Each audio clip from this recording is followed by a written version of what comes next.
Bonjour à toutes et à tous. Merci d'être ce matin avec nous pour cet événement sur vaincre la pénurie des talents, les recrutements à l'international et le travail au secours des fintech. Aujourd'hui, j'ai le plaisir d'avoir 3 sociétés avec nous, Remote, Cube et GetPro, qui sont leaders dans leur secteur d'activité. Avant de passer la parole à Marguerite et Remote qui va nous présenter les sujets et surtout les challenges et présenter les solutions aussi et tips qui vont nous donner pour surmonter ces sujets-là. Et je me présente, je suis Gisela Sanchez, je suis directrice des affaires européennes au sein de Finance Innovation. Pour ceux qui ne connaissent pas Finance Innovation, on est le pôle de compétitivité de la finance digitale en France. On a 600 membres aujourd'hui. La typologie est très variée parce que on a des startups, des scale-up qu'on fait aujourd'hui. On travaille aussi avec des académiques, et des corporates, des investisseurs, et des cabinets de conseil. Et notre objectif final est vraiment de booster l'innovation dans les secteurs de la finance digitale et à l'international. Donc, merci d'être avec nous. Quelques points logistiques. La science sera retransmise sur la chaîne YouTube de Finance Innovation dès la fin de la science. Et toutes les questions, vous pouvez poser toutes vos questions en ligne pour les personnes qui nous accompagnent à distance, parce qu'on va dédier un temps à la fin pour y répondre. Merci beaucoup. Je vous souhaite un bon panel. Merci beaucoup, Gisela. Bonjour à tous. Mon nom est Marguerite Monrose. Je suis la marketing manager France et Benelux de Remote. Remote, c'est une HR Tech qui a été créée en 2019 par un fondateur néerlandais et un fondateur portugais pour aider les startups et les scale-up à se développer à l'international et également à embaucher partout dans le monde. On reviendra là-dessus un petit peu plus tard. Donc aujourd'hui, nous avons été invités par Finance Innovation pour vous parler un peu de comment vaincre la pénurie de talents, le recrutement international et le télétravail au secours des fintech. Donc, pour rappel, quelques statistiques issues d'une étude de KPMG et de France FinTech. 38% des entreprises aujourd'hui ont du mal à recruter. Alors, qu'est-ce que ça veut dire lorsqu'on est une fintech, qu'on fait face à la concurrence du numérique, des fonds d'investissement, qu'on a des fondateurs extrêmement doués pour développer une entreprise, mais qui manquent d'expérience en termes de management. Qu'est-ce qu'on fait lorsque l'internationalisation est un moyen privilégié et même critique pour se développer? Et comment font les entreprises qui ont déjà, les 23% d'entreprises qui ont déjà une implémentation étrangère, comment font-elles? Alors, le marché européen attend les fintechs françaises. C'est un marché européen de 450 millions de consommateurs. Donc aujourd'hui, je reçois Martha, Jean-Loïc et Louis qui vont se présenter et qui vont vous expliquer un petit peu comment on peut solutionner cette pénurie de talent pour les fintechs. Alors, je vais vous laisser vous présenter. Martha? Merci Marguerite. Bonjour à tous. Donc moi c'est Martha, je suis consultante chez Remote. Donc comme bien tu l'as dit, Remote est une entreprise qui a été créée en 2019 pour aider des clients ou d'autres entreprises à trouver, gérer et payer du talent un peu partout dans le monde. À jour d'aujourd'hui, nous sommes dans une centaine de pays et nous aidons plus de 9000 clients dans leur stratégie d'internationalisation. Et justement, mon rôle chez Remote, c'est d'aider ces clients-là à trouver leur bonne stratégie et à vraiment implémenter la bonne solution Remote. Donc voilà, on va en parler plus tard, ce que cela signifie. Merci beaucoup, Martha. Jean-Loïc. Est-ce qu'il est allumé? Sinon, je passe mon micro. C'est bon.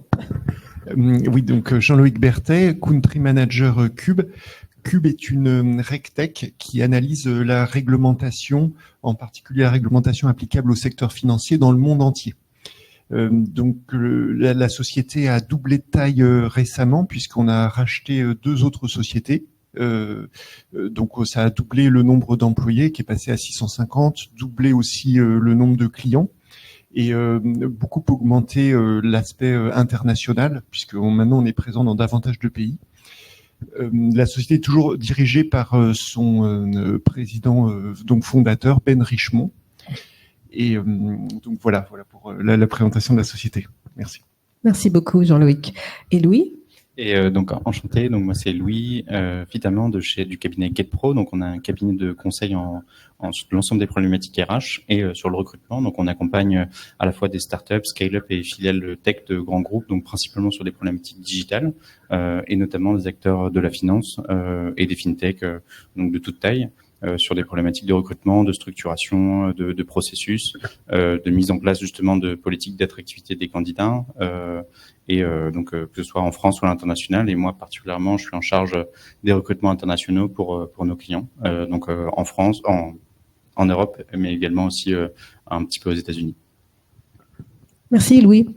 Alors, je vais commencer pour démarrer. Quel est aujourd'hui le mode d'organisation du travail dans vos sociétés et quelle est la raison qui a déclenché cette organisation? Alors, quand je parle de mode d'organisation du travail, je parlais du présentiel, du bureau, télétravail, full remote, par exemple. Martha? Alors, ce qui est bien chez Remote, c'est que c'est dans notre nom. On s'appelle Remote, donc forcément, nous sommes une entreprise qui croit vraiment au full remote, et c'est vraiment dans l'inception de notre entreprise de travailler de cette manière-là.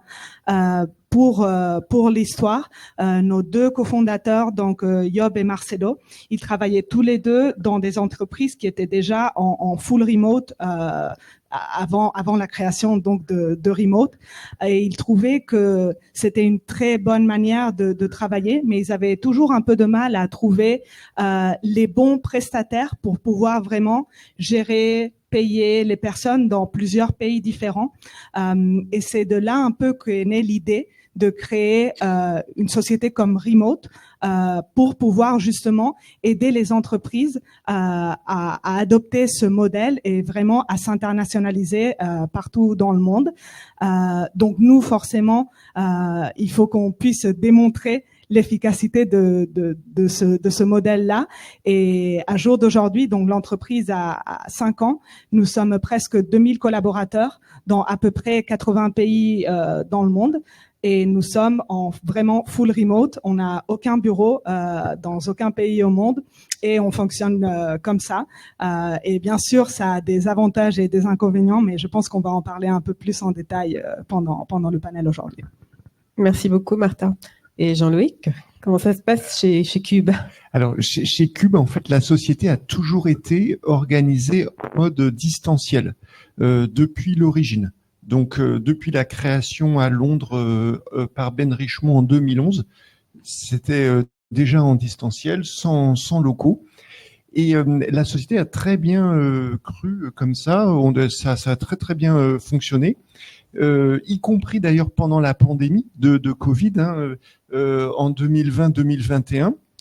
Cube a continué à gagner des clients et c'était tout simplement l'organisation normale du travail. Donc là, depuis très peu de temps, puisque c'est juste depuis en fait 1 an, on est passé en mode hybride, c'est-à-dire du distanciel et du présentiel, qui est avec la création de bureaux au Sri Lanka, en Inde, et maintenant en 2025, il va y avoir Londres et New York. Et en fait, pour répondre à ta question sur le déclencheur, c'est l'hypercroissance de la société, c'est-à-dire croissance organique, donc avec des nouveaux clients, qui sont gagnés, croissance externe avec le rachat de 2 autres sociétés. Ça a donné une taille, alors qui est quand même inférieure à Remote, parce que c'est 650 employés, mais voilà, il y a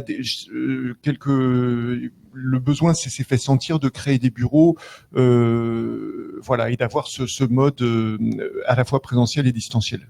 Mais il y a un fort ADN distanciel. D'accord, effectivement, c'est intéressant de voir comment vous avez commencé en distanciel pour ensuite ouvrir des bureaux au moment de l'hypercroissance. Voilà. Ouais. Et Louis, alors comment ça se passe chez GetPro? Effectivement, je vais peut-être plutôt parler de nos clients plutôt que chez GetPro, ce sera peut-être plus intéressant et plus pertinent. Donc effectivement, nous on accompagne des clients qui ont vu et nous on a aussi remarqué depuis notamment le Covid une explosion du remote et du télétravail. Avant ça, effectivement, c'était plutôt des entreprises assez niches qui avaient des organisations très similaires à Remote et à Cube. Et donc depuis 2020, 2021, on note effectivement des entreprises qui font appel au remote pour deux problématiques. La première, c'est élargir son vivier de candidats. Parce que en s'ouvrant en remote, on a accès à l'ensemble des capitales et l'ensemble des pôles de travail à travers l'Europe ou le monde si on s'élargit encore plus. Ça, c'est une première chose. Et la deuxième chose, c'est l'expansion internationale. Donc, que ce soit pour accompagner des clients français qui veulent se développer dans des nouveaux marchés ou des clients étrangers qui veulent se développer sur le marché français.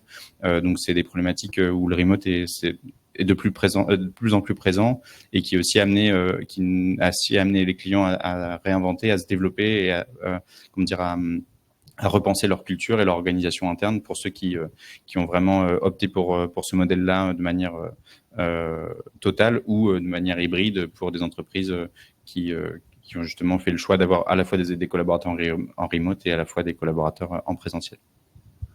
Merci Louis. Donc l'internationalisation, c'est vraiment un sujet qui ressort de ce que vous avez dit. Quels sont les enjeux majeurs que vous avez rencontrés, que chaque entreprise a pu rencontrer ou que d'ailleurs tes clients ont rencontrés?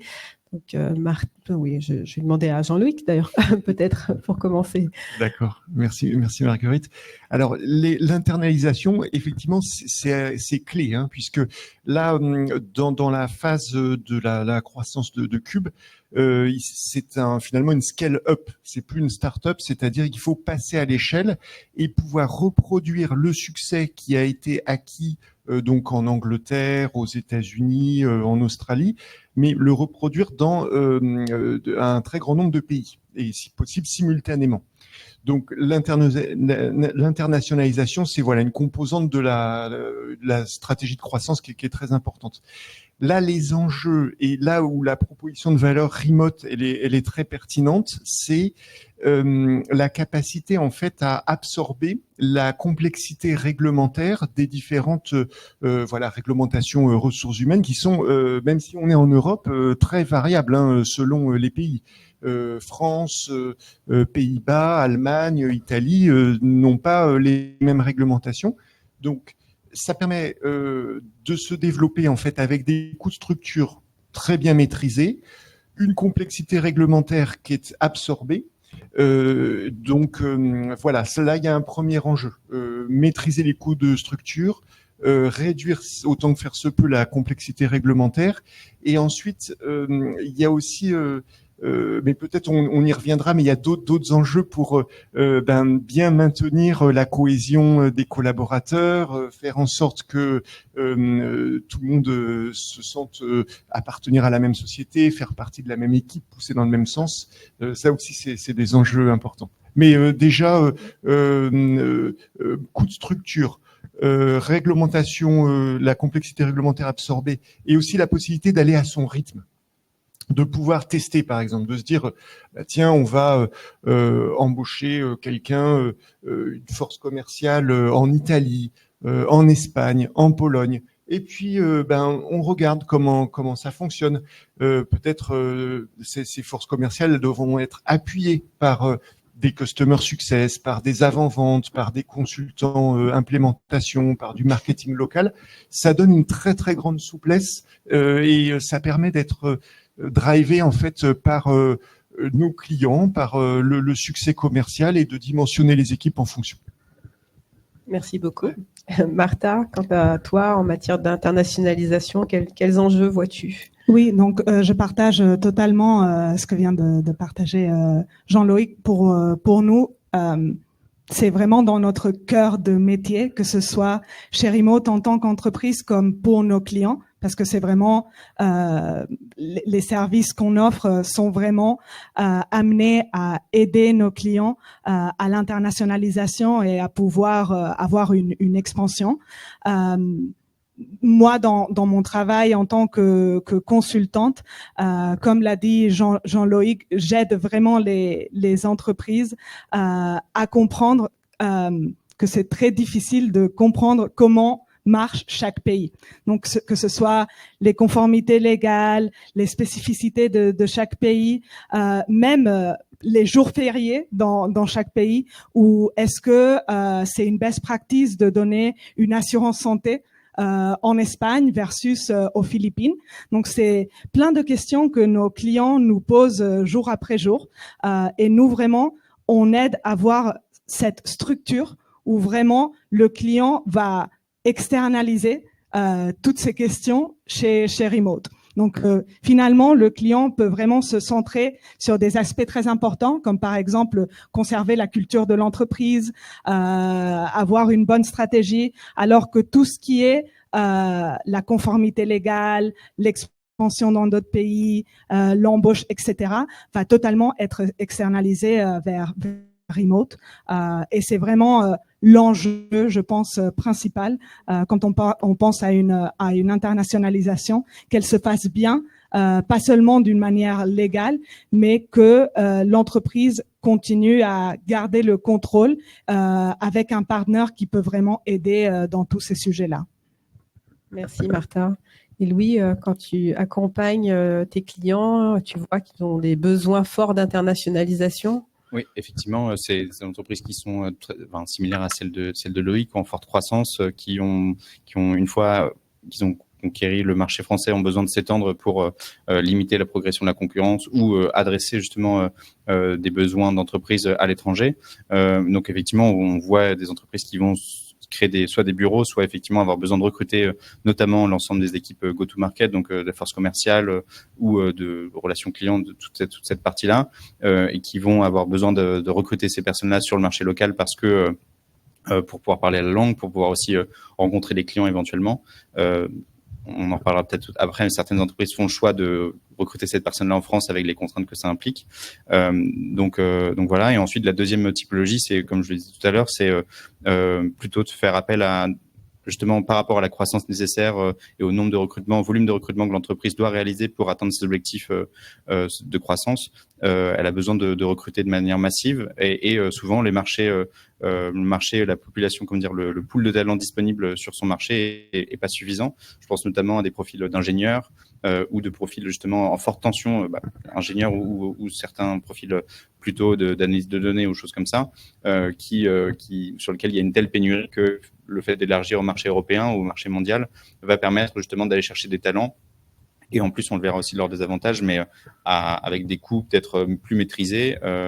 Donc ça, c'est intéressant. Donc effectivement, toutes ces problématiques-là, elles sont au cœur de la stratégie de nos clients et donc au cœur de la nôtre aussi indirectement. Merci. Je peux ajouter Bien sûr. Merci Marguerite. Et oui, je voulais revenir sur l'idée des clients. Et par exemple, chez Cube, nous, ce qu'on adresse souvent, ce sont des très grandes banques, donc des comptes globaux qui sont intéressés par la réglementation qui s'applique, pour eux, donc souvent réglementation prudentielle, réglementation lutte contre le blanchiment d'argent ou autre, toute la réglementation bancaire dans tous les pays. Et comme ils sont globaux, ils ont plusieurs centres de décision. C'est très fréquent, Paris, Bruxelles, New York, Londres, Hong Kong. Donc il n'y a pas une équipe unique qui décide, ce sont des équipes globales qui travaillent ensemble.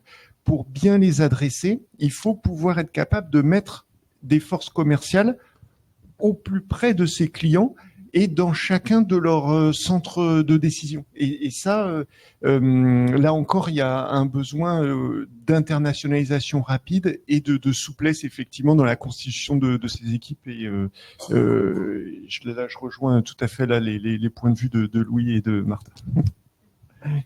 Merci beaucoup pour ces précisions.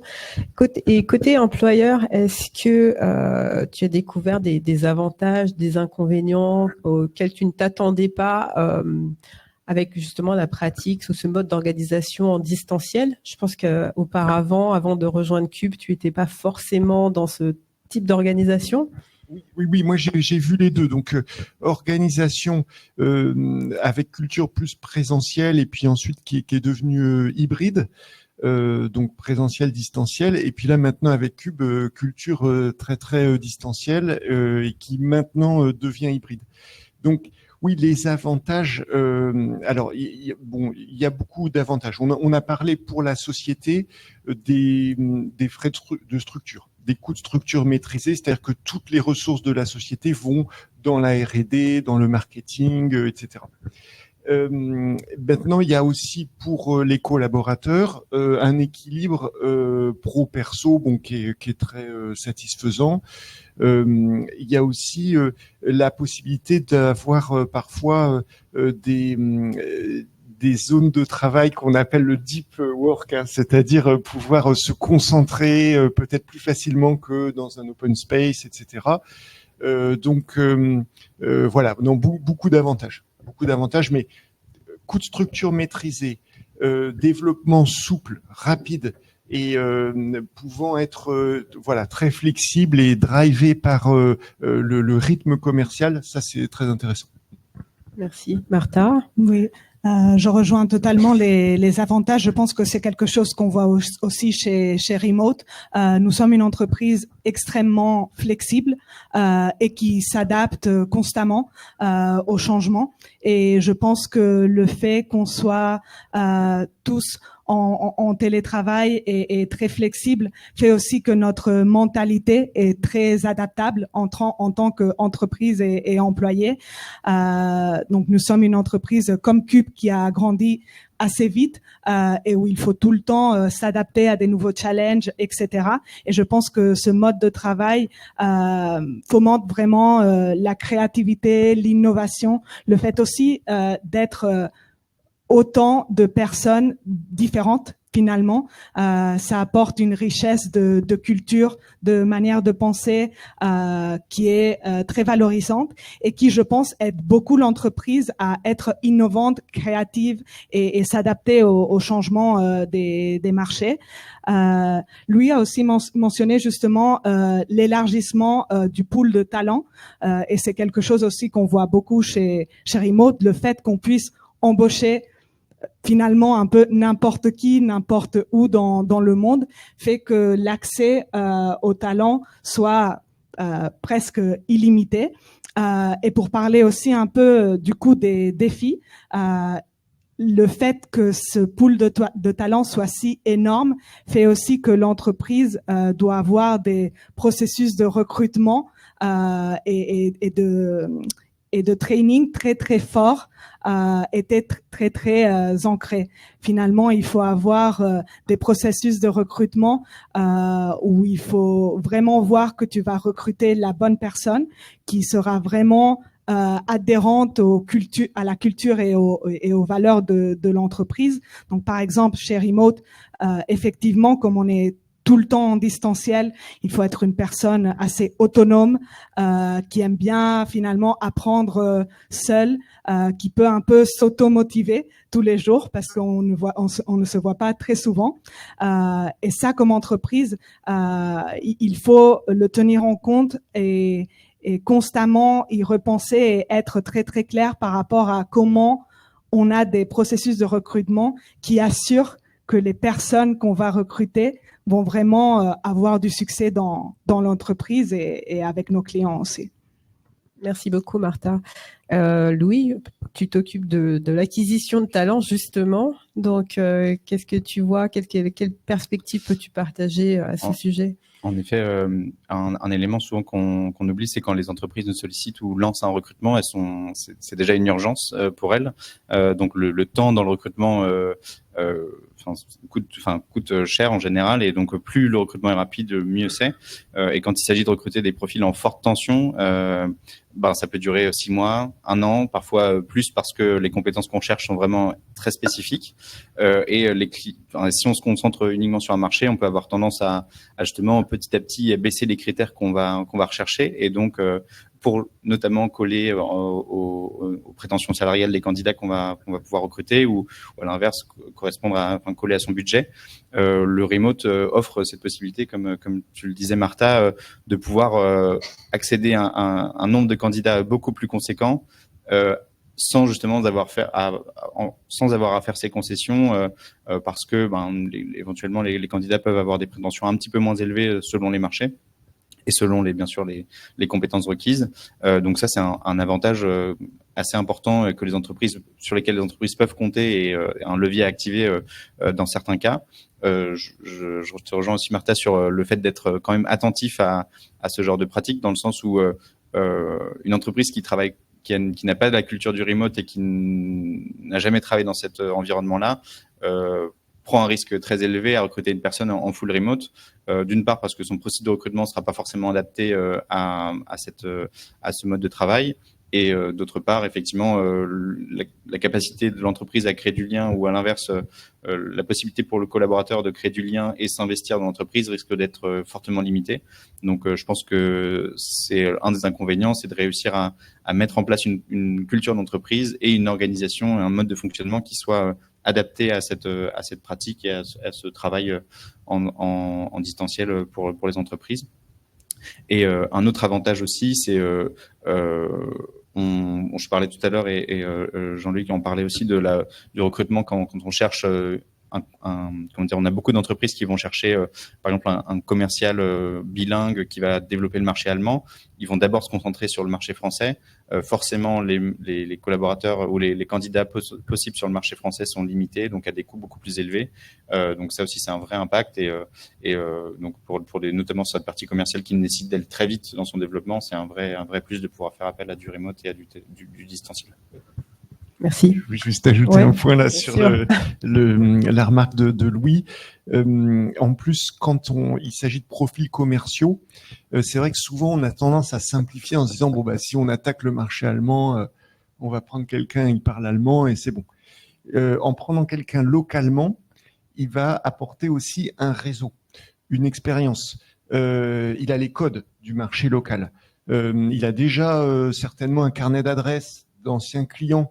Donc, le développement commercial ira beaucoup plus vite avec un collaborateur qui est immergé dans le marché et immergé, si possible, depuis 15 ans, 20 ans dedans, plutôt qu'avec quelqu'un qui va travailler peut-être au siège de très loin, qui certes parlera certainement très très bien allemand, mais voilà. Ouais, c'était juste pour rebondir sur le point de Louis. Ouais. Et peut-être un dernier élément, mais le recruter, à l'étranger ou sur des marchés qu'on ne connaît pas, ça nécessite aussi de collecter de l'information, de savoir comment est-ce qu'on doit s'adresser à des candidats sur un marché allemand, sur un marché anglais ou sur un marché français. Ça change de la même manière qu'on va les adresser différemment d'un point de vue commercial. Ça change. Les pratiques aussi de rémunération vont être différentes. Donc, un salaire qu'on va communiquer à un collaborateur français va être perçu différemment par un collaborateur allemand ou anglais. Donc tous ces éléments-là, il faut les prendre en compte. Il faut faire ses devoirs en quelque sorte en amont pour faire en sorte que la stratégie qu'on va mettre en place soit efficace et ne nous coûte pas trop de temps et justement nous fasse perdre ce temps qu'on aurait pu gagner en faisant des erreurs ou au contraire en se grillant vis-à-vis de certains candidats qu'on aurait pu contacter de la mauvaise façon.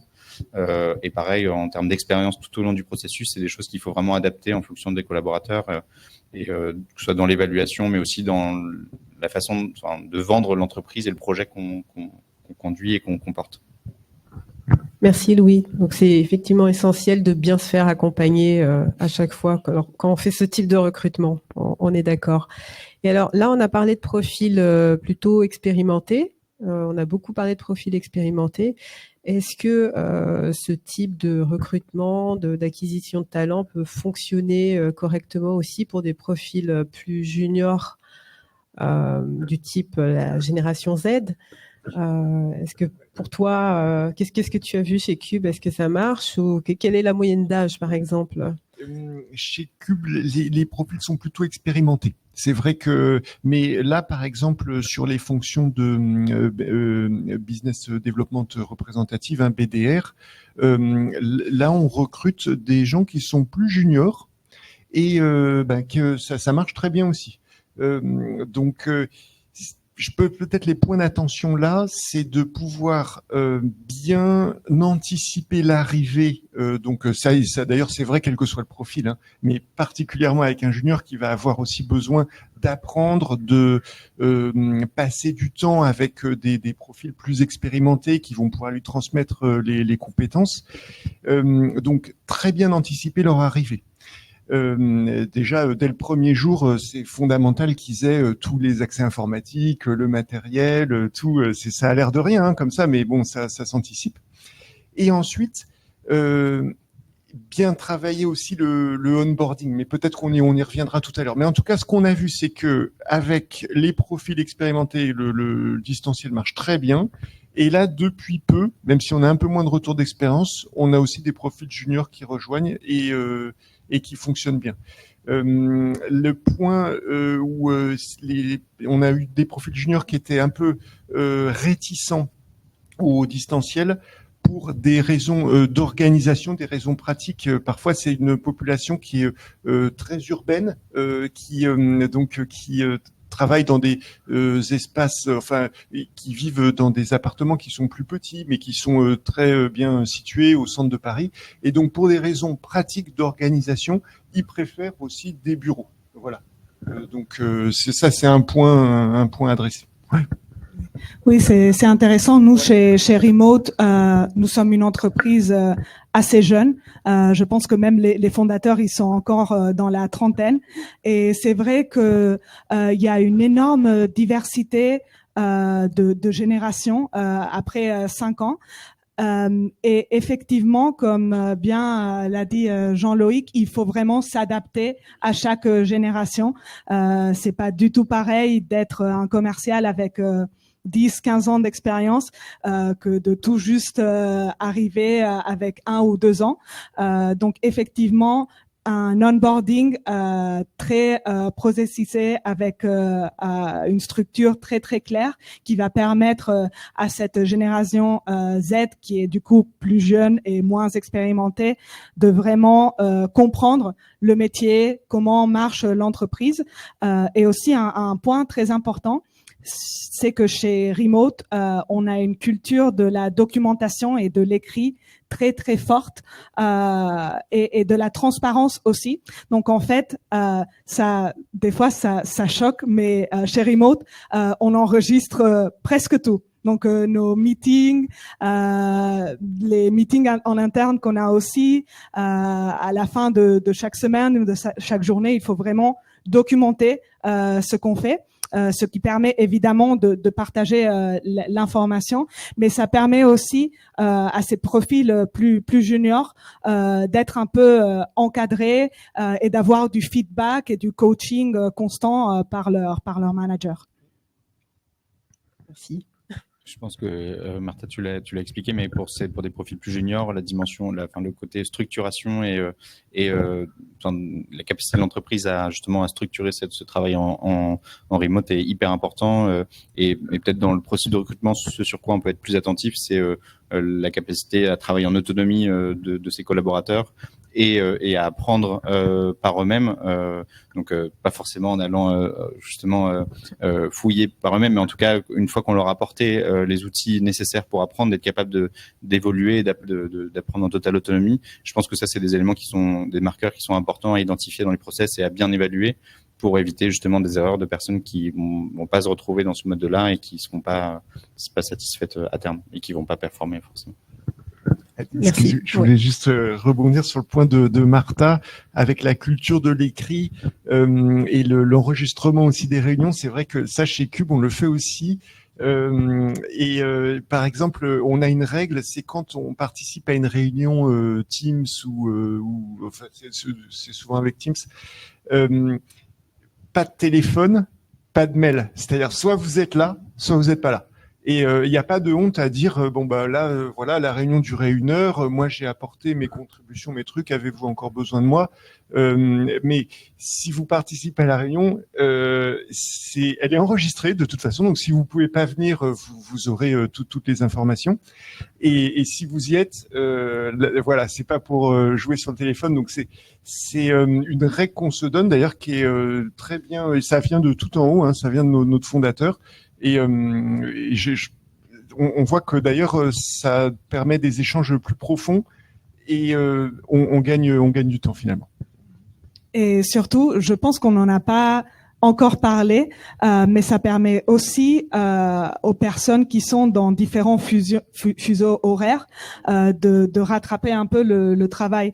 Si je regarde par exemple juste dans mon équipe, on est une trentaine de personnes et ça va vraiment de Sydney à Los Angeles, en passant pratiquement par toutes les zones horaires.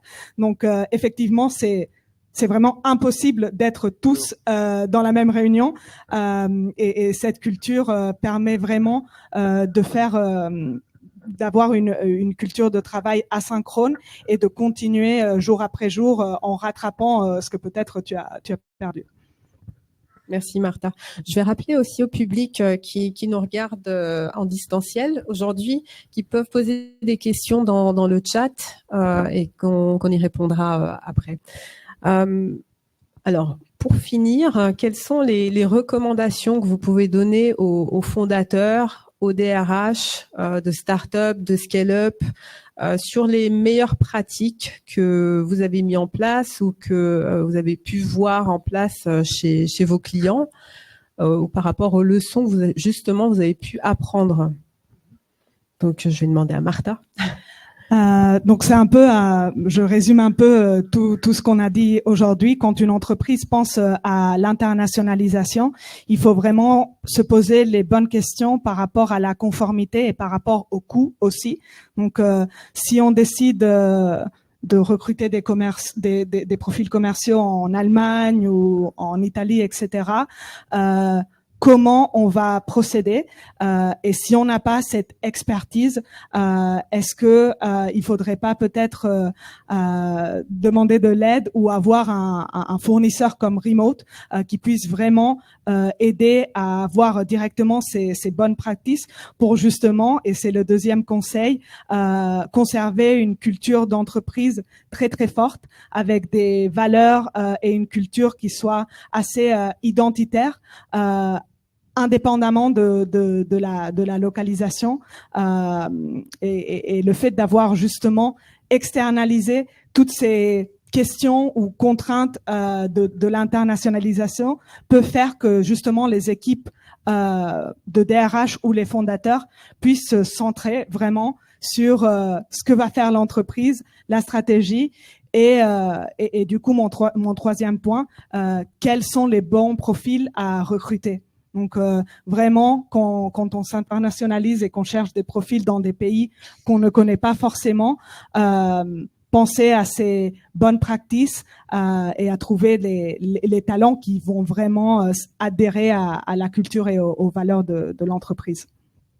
Merci Martha. Et toi Louis, quelles sont tes recommandations pour tes clients ou futurs clients? Ça va rejoindre ce que dit Martha, mais je pense que le point essentiel, c'est d'être capable de se renseigner au maximum avant justement de se lancer sur des recrutements de ce type à l'étranger. Donc se renseigner sur les pratiques effectivement administratives, fiscales que ça va impliquer et se faire accompagner pour ça, c'est-à-dire ne serait-ce qu'avoir du conseil, des éléments, et ensuite effectivement se renseigner sur les spécificités liées au recrutement de ces profils-là, d'un point de vue technique, d'un point de vue justement processus. Donc ça c'est hyper important. Et ensuite le deuxième et qui revient sur ce qu'on a dit, c'est s'assurer que la culture et l'organisation de l'entreprise va être en adéquation à court terme pour accueillir ce collaborateur, mais aussi sur le long terme sur est-ce que c'est un recrutement vraiment très ponctuel ou est-ce que ça va faire partie de la culture d'entreprise à terme, auquel cas ça va nécessiter des changements dans l'ensemble de l'entreprise pour s'assurer que ça performe et que ce soit pérenne dans le temps. Merci. Merci Marguerite. Alors, moi, je vois un premier point, c'est donc je reviens un peu sur cette idée de onboarding. Ce sera plus difficile de faire son trou, de créer son réseau interne dans l'entreprise qui est clé pour le succès d'un nouveau collaborateur en distanciel. Il faut en avoir conscience et pouvoir l'adresser.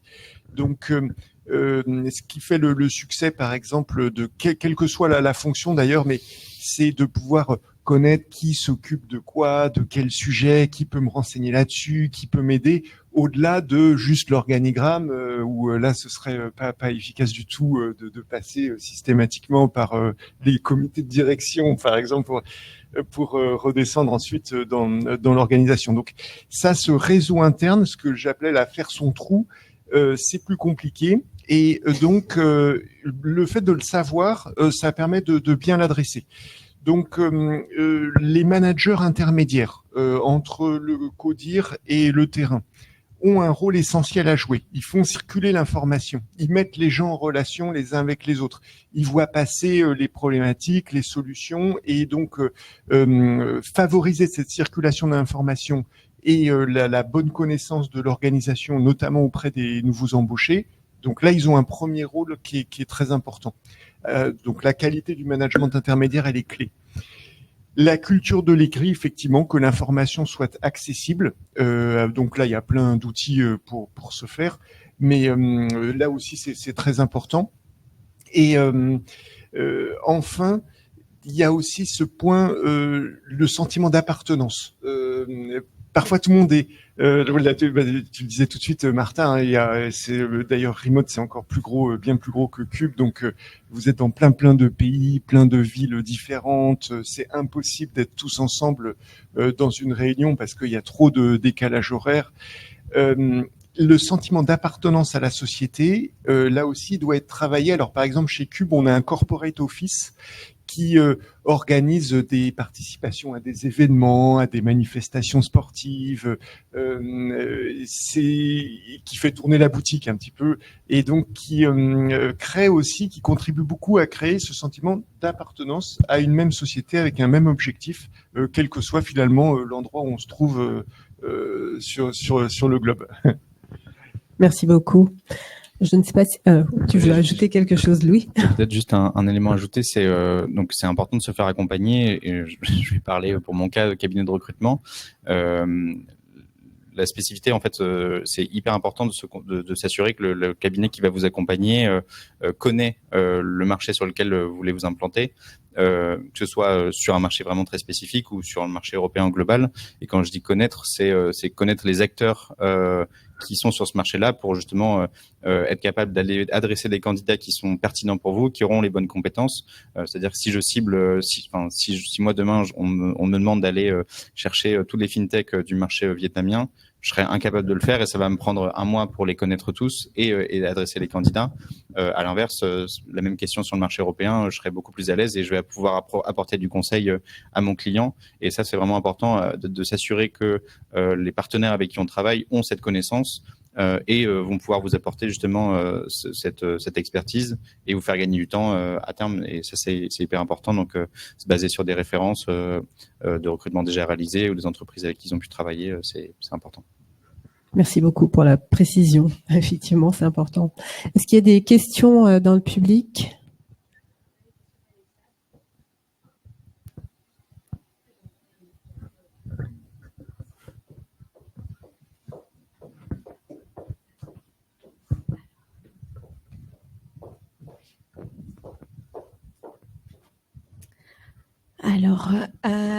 Alors, il y a une concernant les politiques d'inclusion face au handicap. Quelles sont les politiques d'inclusion face au handicap dans vos sociétés? Je me dis qu'ils travaillent dans les cas du remote. Qu'est-ce que c'est pas adressé vraiment à un de vous trois exactement, mais peut-être quelqu'un veut dire un mot à ce sujet-là. Je peux commencer. Donc, je pense que finalement, chez Remote, on est une entreprise extrêmement inclusive, justement parce qu'on n'a pas de bureau et qu'on peut vraiment s'organiser son travail pour s'adapter vraiment à ses propres besoins. Donc nous vraiment chez Remote, vu qu'il n'y a pas de problème d'accessibilité, je pense qu'on dit comme ça en français, et qu'en plus on a vraiment la possibilité d'adapter un peu son horaire à ses besoins. On est une entreprise extrêmement inclusive. Dans ce sujet-là. Je ne sais pas si chez Cube, vous avez des politiques spécifiques concernant ça. Là, je saurais pas dire sur les politiques spécifiques sur handicap, mais je rejoins le point aussi. C'est vrai que, comme Martha le dit, le distanciel en fait est assez inclusif. On enlève beaucoup de problèmes de transport, d'accessibilité, de locaux, puisque les collaborateurs travaillent de chez eux, donc il y a pas plus simple. Ouais. Merci. Et c'est vrai qu'on a parlé beaucoup de fintech. Il y a alors, est-ce qu'il y a des secteurs qui utilisent plus vos services que d'autres? Je pense que c'est dans les cas pour une question pour Remote, peut-être aussi GetPro. La même question pour les pays. Il y a-t-il des pays qui sont, à votre avis, plus dans les cas de full remote que d'autres? En fait, il y a eu des secteurs de précurseurs. Qu'est-ce que vous en pensez? Oui, je vais commencer. Après lui, je vais te passer le micro. C'est vrai que chez Remote, on a commencé avec une base de clients assez pas forcément fintech, mais dans la tech. C'était vraiment notre client un peu type. Je pense aussi que la solution qu'on offre, elle est peut-être plus attirante initialement pour des clients dans le secteur technologique.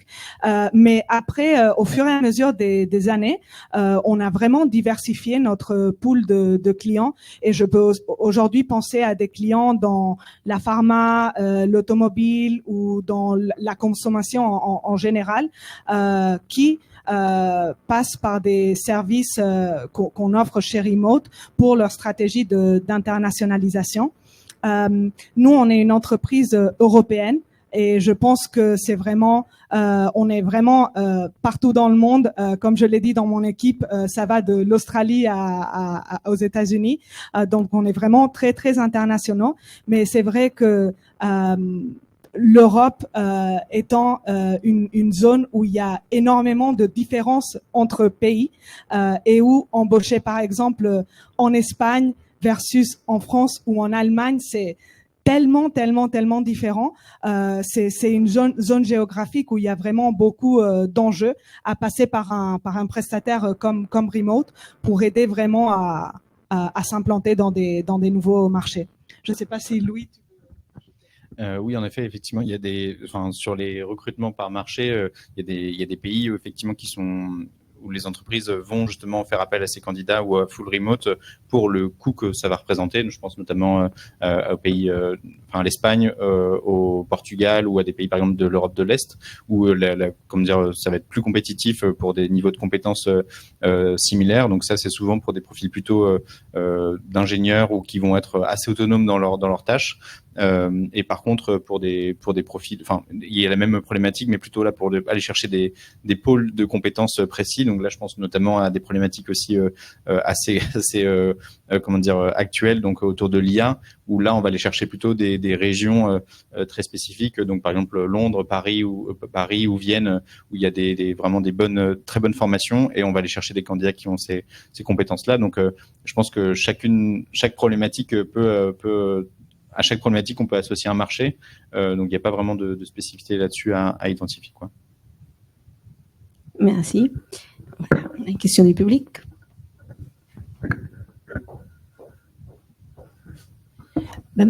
Martine Gall, Insert Talent, merci pour cet exposé très, très enrichissant. Alors, la thématique du jour, c'est vaincre la pénurie de talent. Alors, je vous ai écouté. Le point de vue que vous avez adopté, c'est le point de vue d'une entreprise étrangère, une entreprise qui voudrait s'étendre à l'international.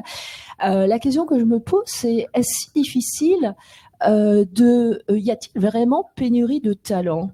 Alors, vous avez commencé, Madame Monrose, par dire que beaucoup d'entreprises, 38%, je crois, auraient des difficultés de recrutement. C'est ça ou je me suis trompée sur le chiffre? C'est ça. ça. Ouais. C'est énorme. Moi, j'essaie de me focaliser en ce moment sur les seniors inemployés. Il y a beaucoup de talent. Et j'aimerais que vous en disiez un petit peu plus sur cette pénurie de talent. où elle se situe, et si on revient au franco-français, un peu franchouillard, y a-t-il vraiment pénurie de talent, ou bien est-ce que il n'y a pas plutôt des stéréotypes qui fait qu'on évince du marché du travail un certain nombre de personnes compétentes? C'est la question que je me pose. Je veux bien vous entendre sur le sujet. Ouais, non, c'est une question extrêmement pertinente. Je pense que Louis aura certainement aussi des choses à dire. Est-ce que les entreprises savent vraiment recruter? Est-ce qu'elles savent chercher? Est-ce qu'elles savent identifier les talents? Ou est-ce qu'elles cherchent en fait un mouton à 5 pattes, quelqu'un qui a fait telle école, qui a tant d'années d'expérience? Et justement, est-ce que c'est pas le moment de se poser la question de est-ce qu'il faut pas chercher autrement, élargir justement, pas seulement en termes de diplôme ou d'expérience, mais également réfléchir à une autre typographie de personnes, élargir en gros la démographie. Donc je pense qu'il y a pas mal de choses à dire là-dessus. Louis, tu as probablement des conversations avec tes clients tous les jours à ce sujet. Alors, pour répondre à votre question, oui, il y a une pénurie de talent. Donc, encore une fois, elle est localisée sur certaines typologies de talent. Nous, pour parler de cette pénurie, on prend souvent deux éléments en compte. C'est la rareté du talent recherché, des compétences recherchées, et l'attention, c'est-à-dire le nombre d'entreprises qui recherchent ces talents. Et en fait, dans certains cas, c'est des profils très rares qui sont très sollicités. Donc, si je reviens sur la thématique que j'ai évoquée, l'IA, en fait, cette pénurie, elle est créée par le besoin croissant et exponentiel des entreprises et du secteur sur ces problématiques-là. Mais derrière, la problématique, c'est que la formation ne suit pas. C'est des problématiques qui restent très très jeunes dans notre société. Et le temps que le marché forme et justement réponde à ce besoin, soit capable de satisfaire ce besoin, il y a un temps qui est incompressible. Et donc oui, ça crée une pénurie. Donc forcément, il faut que les entreprises soient capables de trouver d'autres leviers et d'activer d'autres leviers. Donc vous avez parlé d'emploi des seniors, ça peut être un point. Et aujourd'hui, je pense que notamment dans le secteur de la fintech et de l'innovation en général, une des problématiques, c'est de réussir à recruter des gens qui vont être autonomes, mais surtout pardon, désolé, j'ai perdu mon mot, mais capable d'être performant de manière assez rapide. Donc, je pense que ça peut expliquer une partie de la problématique. Mais oui, effectivement, il y a une pénurie de talent, et donc c'est important aussi pour les entreprises, quand elles se lancent justement sur le recrutement, de savoir justement de savoir où est le curseur. Est-ce qu'on est sur justement une typologie de profil en forte tension et avec un niveau de rareté très élevé, auquel cas il faudra adapter son processus de recrutement et on ne pourra pas non plus justement être trop exigeant et rechercher le mouton à 5 pattes, parce que les opportunités de rencontrer des candidats vont être plus faibles. À l'inverse, sur des profils où justement il y a une très forte demande, donc je pense à très forte offre, je pense à des commerciaux ou des profils marketing, où là, on va pouvoir justement avoir un processus de recrutement plus exigeant. On va pouvoir justement augmenter justement les critères qu'on va rechercher, parce qu'on peut se le permettre. Merci. Est-ce qu'il y a une autre question au public? Du coup, c'est bon. Merci beaucoup à tous les quatre. C'était super. Merci. Merci. Merci.